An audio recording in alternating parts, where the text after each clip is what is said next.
क्या आपने कभी सोचा है कि रात के 2 बजे जब पूरी दुनिया सो रही होती है, तब सड़कों पर दौड़ने वाली वो आखिरी बस किसे ढूंढ रही होती है? वो सवारियां जो उन बसों की खिड़कियों से बाहर ताकती हैं, क्या वे वाकई इंसान हैं? मेरा नाम अर्णव है। मैं एक इंश्योरेंस कंपनी में काम करता हूँ। आज से ठीक 3 महीने पहले मैं भूत प्रेत और अंधविश्वासों पर हंसता था, लेकिन उस एक सर्द तूफानी रात ने मुझे सिखा दिया कि कुछ रास्ते ऐसे होते हैं जिन पर सिर्फ एक बार कदम रखा जाता है, दोबारा लौटने के लिए पैर ही नहीं बचते। आज मैं आपको अपनी ज़िंदगी की वो सबसे भयानक रात बताने जा रहा हूँ। अगर आप अकेले हैं तो कमरे की लाइट बंद कर दीजिए, क्योंकि जो मेरे साथ हुआ वो आज रात आपके साथ भी हो सकता है। उस रात दफ्तर का काम ख़त्म करके मुझे रात के 1:45 बज गए थे। भारी बारिश हो रही थी। दिल्ली एनसीआर का वो सुनसान इलाका पूरी तरह से सन्नाटे में डूबा था। ओला, उबर, ऑटो सबने मना कर दिया था। मैं भीगता हुआ उस हाईवे के आखिरी बस स्टॉप पर खड़ा था। ठंड से मेरे हाथ पैर कांप रहे थे। तभी दूर से घने कोहरे को चीरते हुए 2 धुंधली पीली रोशनी दिखाई दी। एक पुरानी जर्जर सरकारी बस, उस पर लिखा था रूट नंबर 404, आखिरी सफ़र। बस मेरे सामने आकर रुकी। उसके ब्रेक से एक ऐसी चीखने जैसी आवाज़ निकली जिसने मेरे कान के पर्दे हिला दिए। दरवाज़ा खुला। मैंने राहत की सांस ली और कदम अंदर रख दिया, लेकिन जैसे ही मैं अंदर पहुंचा, मेरी रीढ़ की हड्डी में एक ठंडी सी रंग दौड़ गई। बस के अंदर की लाइट बहुत मध्यम थी, एक अजीब सी पीली और उदास रोशनी। हवा में एक सिलन, पुरानी किताबें और किसी सड़ी हुई चीज की गंध थी। ड्राइवर ने खाकी वर्दी पहनी थी। उसका मफलर चेहरे पर इस तरह लिपटा था कि सिर्फ उसकी सुनी पथराई आंखें दिख रही थी। उसने बिना मेरी तरफ देखे बस का गियर बदला और आगे बढ़ गया। मैंने टिकट काटने के लिए कंडक्टर को ढूंढा। वो बस के बिल्कुल पीछे हिस्से में बैठा था। उसका चेहरा झुका हुआ था। भाई साहब, साकेत का एक टिकट देना, मैंने जेब से पर्स निकालते हुए कहा। कंडक्टर ने धीरे से अपना सिर उठाया। उसकी आंखें, उनमें कोई चमक नहीं थी। ऐसा लगा कि वो किसी गहरी नींद में हो, या फिर कोई कई दिनों से सोया ही ना हो। उसने बिना कुछ बोले मुझ पर पुराना फटा हुआ लाल रंग का टिकट थमा दिया। उस टिकट पर तारीख आज की नहीं थी, बल्कि ठीक 10 साल पहले की लिखी थी। मैंने सोचा शायद पुरानी टिकट होगी, इसलिए ध्यान नहीं दिया। मैं बीच की एक खाली सीट पर बैठ गया। बस में मेरे अलावा सिर्फ 3 और सवारियां थीं। पहली सवारी खिड़की के पास बैठी एक बूढ़ी औरत, जो लगातार अपने हाथ में पकड़ी हुई मोतियों की माला जप रही थी। उसकी माला से टिक टिक की आवाज़ आ रही थी।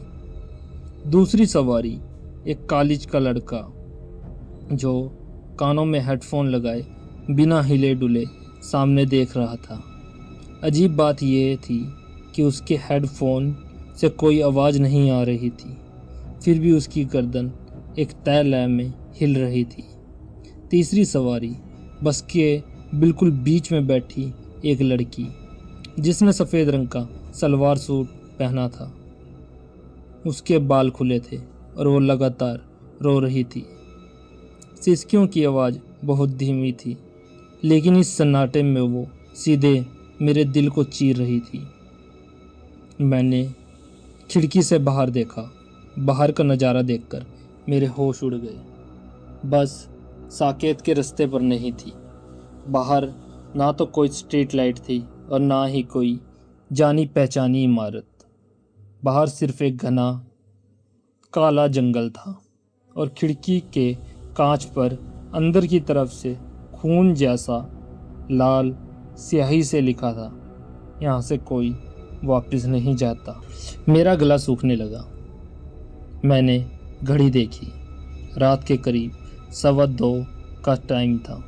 मैंने सोचा कि शायद ड्राइवर ने कोई शॉर्टकट लिया होगा। खुद को दिलासा देते हुए मैंने अपने फ़ोन को निकाला ताकि गूगल मैप्स पर लोकेशन चेक कर सकूं। लेकिन फ़ोन की स्क्रीन देखते ही मेरी धड़कन रुक गई। नेटवर्क पूरी तरह गायब था और बैटरी जो कुछ देर पहले 85% थी वो तेज़ी से गिरकर 1% पर आ गई और अगले ही पल फ़ोन पूरी तरह बंद हो गया। सुनिए भाई साहब, मैंने आगे की सीट पर बैठे उस हेडफोन वाले लड़के के कंधे पर हाथ रखा। यह बस कहाँ जा रही है? जैसे ही मेरा हाथ उसके कंधे पर पड़ा, मुझे ऐसा लगा मानो मैंने बर्फ़ के किसी टुकड़े को छू लिया हो। वो लड़का धीरे से मेरी तरफ मुड़ा। उसकी गर्दन सामान्य इंसानों की तरह नहीं, बल्कि एक झटके के साथ पूरी 180 डिग्री घूम गई। उसकी आंखें पूरी तरह से सफ़ेद थी, कच्ची और बिना पुतलियों वाली। उसके चेहरे पर एक डरावनी स्थिर मुस्कान थी। मैं डर के मारे पीछे हटा और ज़ोर से चिल्लाया, लेकिन बस में बैठे किसी भी शख्स ने मेरी तरफ नहीं देखा। ना ड्राइवर ने, ना उस बूढ़ी औरत ने। बस अपनी उसी रफ्तार से उस अंधेरे रास्ते पर दौड़ती रही। मैंने उस रोती हुई लड़की की तरफ देखा। आप ठीक तो हैं? देखिए, यहाँ कुछ गड़बड़ है, हमें बस रुकवानी होगी। लड़की ने रोना बंद किया। उसने धीरे धीरे अपनी उंगलियों से अपने चेहरे को ढका और फिर जब उसने हाथ हटाए तो मेरी चीख मेरे हलक में ही फंस गई। उसके चेहरे पर आंखें, नाक या मुंह कुछ भी नहीं था। वो पूरी तरह से सपाट मांस का लोथड़ा था। केवल उसकी सिसकियों की आवाज़ हवा में गूंज रही थी, जैसे वो पूरे शरीर से निकल रही हो। डर के मारे मेरा दम घुटने लगा। मैंने चिल्लाते हुए ड्राइवर की तरफ दौड़ा। बस रोको, मुझे उतरना है, बस रोको। मैंने ड्राइवर का कंधा पकड़कर उसे पीछे खींचने की कोशिश की, लेकिन जैसे ही उसका मफलर खुला, ड्राइवर की सीट पर कोई इंसान नहीं था। वहाँ कपड़ों के अंदर केवल एक इंसानी कंकाल बैठा हुआ था, जिसके हाथ स्टीयरिंग व्हील से जकड़े हुए थे। मैं पीछे की तरफ भागा और बस के पीछे दरवाजे को पीटने लगा। खोलो, कोई तो बचाओ, लेकिन दरवाज़ा जैसे वेल्डिंग करके बंद कर दिया गया हो। तभी अचानक बस के अंदर की सारी बत्तियां बुझ गई। चारों तरफ गुप्त अंधेरा छा गया। सिर्फ खिड़की से आने वाली कोहरे की धुंधली रोशनी ही सहारा थी। और फिर बस के अंदर का तापमान एकदम से गिर गया। मेरी सांसें धुएं की तरह बाहर निकल रही थी। तभी मुझे एक आवाज़ सुनाई दी। वो आवाज़ किसी और की नहीं, मेरी अपनी थी। अर्णव, तुम यहाँ क्यों हो? तुम तो घर में सो रहे हो ना? मैंने चौंक कर देखा। बस की आखिरी सीट पर कोई बैठा था। जब मैंने ध्यान से देखा तो मेरी रूह कांप गई। वहाँ मैं खुद बैठा हुआ था। मेरा हंस शकल, वो मेरी ही तरह के कपड़े पहने था, लेकिन उसकी आंखों में एक अजीब सी क्रूरता थी। वो मेरी तरफ देखकर हंस रहा था। क्या मैं पागल हो रहा हूँ? क्या ये कोई सपना है? क्या दफ्तर के तनाव की वजह से मुझे मति भ्रम हो रहा है? मैंने अपने चेहरे पर थप्पड़ मारे। मैंने खुद को चोट पहुंचाई ताकि मैं इस दुस्वप्न से जाग सकूं। लेकिन दर्द असली था, वो ठंड असली थी और वो डर भी असली था। तभी उस बूढ़ी औरत ने अपनी माला जपना बंद कर दिया। वो अपनी सीट से उठी और बहुत ही अजीब अस्वाभाविक तरीके से रेंगती हुई मेरी तरफ बढ़ने लगी। उसके पैर उल्टे थे। बेटा, उसकी आवाज़ ऐसी थी मानो कई सालों से कब्र में दबी हुई हो। इस बस का टिकट सिर्फ एक ही तरीके से कटता है, अपनी जान देकर। तभी बस ने एक जोरदार झटका खाया।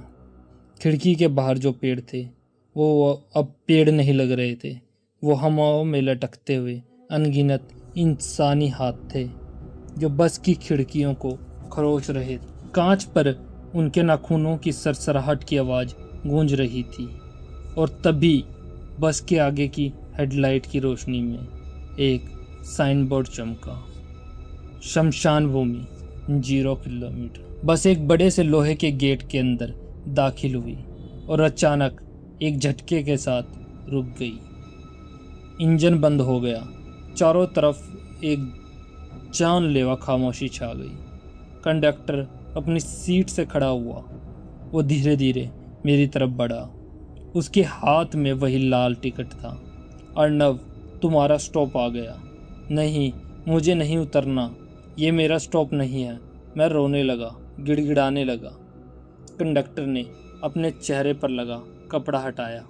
उसके चेहरे को देखकर मेरे पैरों तले जमीन खिसक गई। वो चेहरा अखबारों में छपे उस अपराधी का था जिसने आज से ठीक 10 साल पहले इसी रूट पर एक पूरी बस को खाई में गिरा दिया था, जिसमें सभी सवारी मारी गई थी। उस हादसे का नाम था द साकेत बस ट्रेजेडी। लेकिन ट्विस्ट ये नहीं था। ट्विटर और न्यूज़ चैनल पर मैंने उस हादसे के बारे में पढ़ा। ट्विस्ट तब आया जब कंडक्टर ने जेब से एक पुरानी डायरी निकाली और उसमें एक फीकी पड़ चुकी तस्वीर मुझे दिखी। उस तस्वीर में सभी सवारियां थीं जो इस बस में बैठी थी। वो बूढ़ी औरत, वो हेडफोन वाला लड़का, वो लड़की और उन सब के बीच में खड़ा मैं। तस्वीर में मैं ठीक वैसे ही कपड़े पहने खड़ा था और मेरे गले में एक आईडी कार्ड था जिस पर लिखा था अर्नव, बस कंडक्टर 2016। ये क्या बकवास है? मैं तो इंश्योरेंस कंपनी में काम करता हूँ। मैं इस बस का कंडक्टर कैसे हो सकता हूँ? मेरा सिर फटने लगा। मेरे दिमाग में यादों का सैलाब उमड़ने लगा। अचानक मुझे धुंधली यादें आने लगी। भारी बारिश, ब्रेक फेल होना और एक तीखा मोड़। क्या मैं एक इंसान हूँ जो भूतों की बस में फंस गया है, या मैं खुद एक भूत हूँ जो पिछले 10 सालों से अपनी ही मौत के सच से भाग रहा है? जैसे ही मैंने अपने हाथों को देखा, मेरी उंगलियां धीरे धीरे धुंधली होने लगी और उनके आर पार बस की सीटें साफ देखी जा सकती थी। नहीं, ये झूठ है। मैं चिल्लाया, मैं जिंदा हूँ। मेरी माँ घर पर इंतज़ार कर रही है। मेरा कल एक प्रोजेक्ट है। मेरा हमशक्ल जो पीछे बैठा था वो उठकर मेरे पास आया। उसने मेरे कंधे पर हाथ रखा। इस बार वो ठंडा नहीं था, वो सामान्य था। अर्नव, खुद को धोखा देना बंद करो, उस हमशक्ल ने कहा। उसकी आवाज़ में एक अजीब सी सहानुभूति थी। तुम पिछले 10 सालों से हर रात इसी बस पर चढ़ते हो।